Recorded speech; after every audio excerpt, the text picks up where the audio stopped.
చాలాసార్లు మనకు అనిపిస్తుంది, ఒక పోరాటం అయిపోయిన తర్వాత ఐ విష్ ఇంకా నాకు ఏ పోరాటాలు ఉండకుండా ఉంటే బాగుండు, ఇంకా నాకు నెమ్మది కలిగితే బాగుండు అని మానవులంగా సహజ సిద్ధంగా మనకి భావన కలుగుతూ ఉంటుంది. కానీ భూమి మీద నరుని కాలము యుద్ధ కాలము వంటిది అని వాక్యంలో వ్రాయబడింది.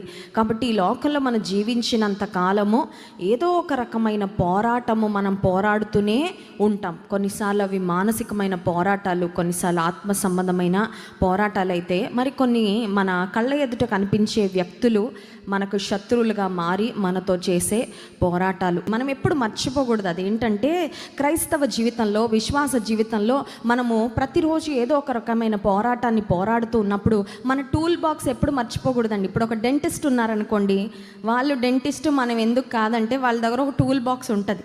అవి ఎలా వాడాలో వాళ్ళకి తెలుసు. నేను కూడా నోట్లో ఆ మెషిన్ పెట్టి తిప్పుతానండి, డ్రిల్ చేస్తానండి. మనం ఒక దగ్గర చేయబోయి ఇంకొక దగ్గర ఆ వస్తువులు వాళ్ళ దగ్గర ఉంటాయి.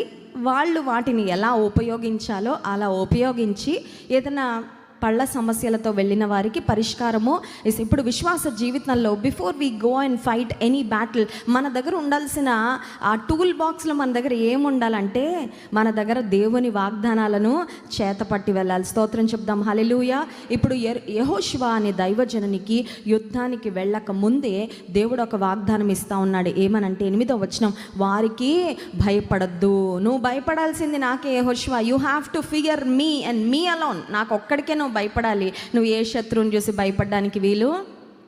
దేవుని మీద భయము, రెవరెన్షియల్ ఫియర్, గౌరవముతో కూడిన భయము, ఆయనని సన్మానిస్తూ మనం కలిగి ఉండే భయము, దేవుడు చూస్తున్నాడు అనే భయము. అంతేగాని నువ్వు శత్రువులను చూసి చీటికి మాటికి నువ్వు భయపడిపోవడానికి వీలు లేదు యెహోషువ.